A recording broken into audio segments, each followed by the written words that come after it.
Hello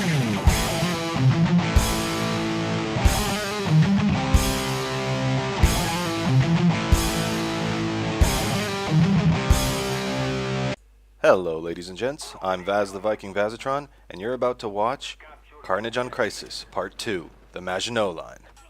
Let me tell you right at the start, what you're about to see is not going to be pretty. You see, in 1940, the French relied on the Maginot Line as their main line of defense, but in 2011, they've equipped themselves with a new array of weapons, mainly team stacking and temp bans. Now, just to be clear, I am not saying that all French server owners do this, but the clan that I'm playing against in this game, well, what can I say?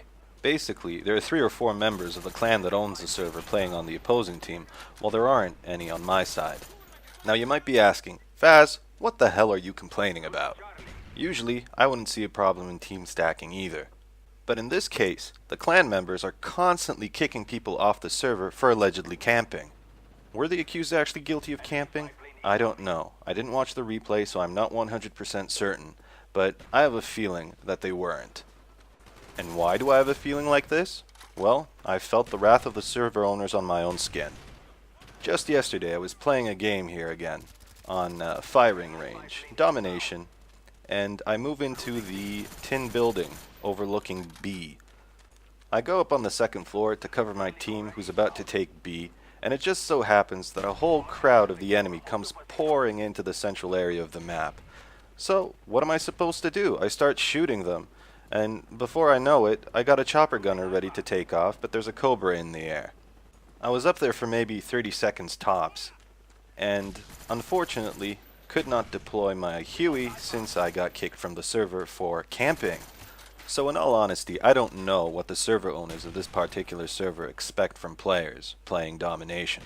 Is everybody just supposed to run onto the flags like headless chickens and get themselves naded to pieces just because the server owners don't like it when somebody takes a good vantage position and owns their ass? I mean, seriously? I'm not surprised any longer why the PC version of Black Ops averages at only 15,000 players at prime time. Between the servers that ban half of the perks and equipment in the game, and those with lame admins, you're left with just a small percentage where you can have a decent game and not get kicked for just doing something reasonable. So anyway, you can understand why I got frustrated during this game when I noticed that all of my teammates who actually defended flags were systematically being kicked from the server for doing exactly that. Now I don't want to offend anybody, but by the end of the game, I was left with a team that barely knew which way to point their guns. When pubbing on the PC, there's this golden middle that spells a good game. Basically, it lies somewhere between having a team filled with excellent players and a team with, mediocre ones. In other words, if your team is too strong, you're not going to get the usual amount of kills that you would in an average game. But on the other hand, if your team is too weak, you're going to struggle. I mean, it doesn't matter how good of a player you are. There comes this point where, sometimes we actually do expect a random to cover our back, and it just doesn't happen. This hurts especially bad when playing objective games. So yeah, I'll be the first to admit that I am struggling in this game. Basically, I've sort of given up on actually capping flags, and even if this is domination, I figure that my team has a better chance of winning if I get some chopper gunners in the air and some dogs running around. But unfortunately, I don't think this is going to help either, from what I recall. My teammates will unfortunately cower in their little hiding spots and, wait for a miracle. Anyway, enough talk about this fail of a round. I feel like I should talk a bit about Battlefield 3 and how stoked I am about that game. As most of you probably know, the Battlefield 3 alpha is already taking place, and there is a ton of feedback from the people that got in on it. The best piece of news that I've heard so far is that the hit registration in Battlefield 3 is much better than in any previous Battlefield game, and that it's actually similar to Modern Warfare 2. So as long as all the weapons have realistic recoil, this should make for an excellent game. I've also seen the weapon list for the alpha, and while I'm not really impressed at the moment, I do realize that this is an alpha and that the developers aren't showing us all the things that are going to be in the game, and rightfully so. But I am really hoping that they're going to put in some more high-tech hardware into the game. The most advanced weapon that is currently available in the alpha is the MP7, but I mean that just has to be the tip of the iceberg. I'm hoping that we're going to see stuff like the AA-12, the ACR, the XM8, and a whole lot more. Oh, and just to be clear, I am not participating in the alpha, so I am not under any NDA, and all of the information I found on the internet. Anyway, it seems like EA and DICE are doing an excellent job in promoting their game before it actually comes out. I mean, if you compare this to Modern Warfare 3, where we basically know practically nothing about the game, you can see my point. Sure, we had that leak just a few months ago, but I found that it wasn't very informative, actually. I guess weapon and character skins just don't rock my boat. And in the case of Battlefield 3, I am more than certain that the developers were well aware that many of the people that they invited into the alpha would violate their NDAs. Personally, I think that all the leaked footage is just part of some brilliant marketing ploy. I mean, I've seen a few alpha builds in my time, and aside from a few glitches and missing features, the Battlefield 3 alpha definitely smells of an early beta. Sure, they wanted to tweak a few things before actually going into the beta phase, but I think their main goal was actually to get the hype going. EA clearly wants this game to be the CoD buster, and so far, it's looking pretty good.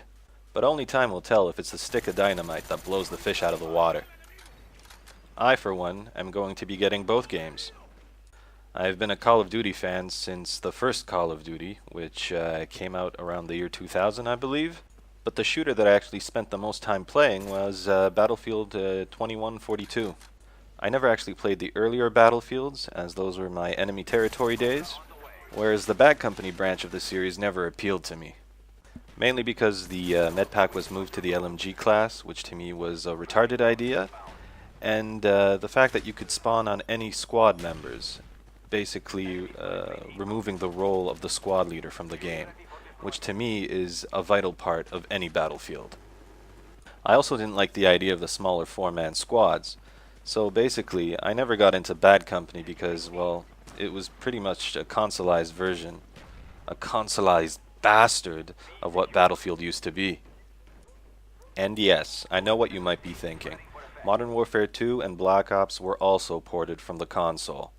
But unlike Battlefield Bad Company, these two titles didn't lose anything from the fact that they were made specifically for the Xbox and the PlayStation 3.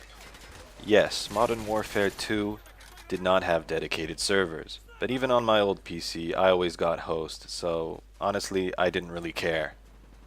But either way, I am extremely glad that Battlefield 3 is being developed with the PC specifically in mind, and hopefully it will be as epic as Battlefield 2142. And now a funny story to finish off this video. Those of you who know me or have seen some of my older videos are well aware that I have a cat. Now, I'm a dog person, but me and my wife, we decided that we should get a cat a couple of months ago, since I was working at home, spending long hours alone, and, you know, I could use the company. So we adopted one of 3 siblings. The owner said he was a male, and we called him Rommel, after Erwin Rommel. Yes, the German general. No, I am not a Nazi. It's just that Patton is reserved for the dog that we might get in the future. Yeah, so anyway, obviously we took care of our kitty, took him to the vet. He got all his shots, and we asked the vet about 6 months ago if he's in fact a male. You know, the vet felt him up in all the private places and said, yeah, he's a healthy little male.